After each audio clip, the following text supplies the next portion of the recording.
সময় আমার যে সেকেন্ড অফিসার আছে ইন্সপেক্টর অপর্ণা দেবনাথ, সে তার কাছে একটা খবর আসে যে দুধপুর এলাকাতে প্রচুর বিলাতি মদ একজন ব্যক্তির কাছে জমা আছে, অবৈধভাবে সেটা সে জমা রেখেছে।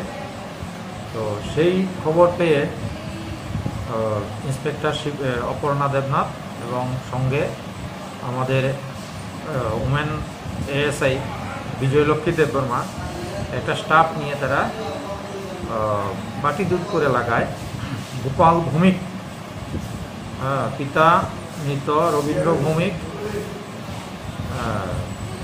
তার বাড়িতে মানে দোকান কাম বাড়ি এটা, সেখানে অভিযান চালায়। সেই অভিযানে মোট ৬৭ বোতল বিলাতি মদ উদ্ধার করে, বেআইনিভাবে যেটা এলাকাতে ব্যবসার জন্য রেখেছিল।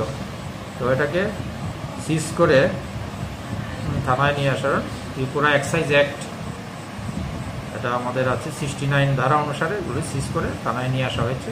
এবং এই যে গোপাল ভৌমিক এই ব্যক্তিকেও গ্রেপ্তার করে থানায় নিয়ে এসেছে। তার বিরুদ্ধে সেই ধারা মতে একটা কেস আমরা পাঠাবো এবং মদগুলিও বাজেয়াপ্ত করা হবে, আমরা সেগুলি কোর্টে পাঠিয়ে দেব। এই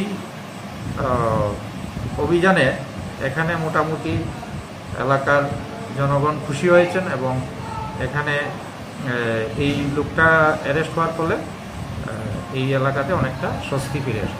যেটা বাজার মূল্য ফরেন লিকার এগুলি আনুমানিক 20,000 থেকে 25,000 টাকা হবে মূল্য হবে।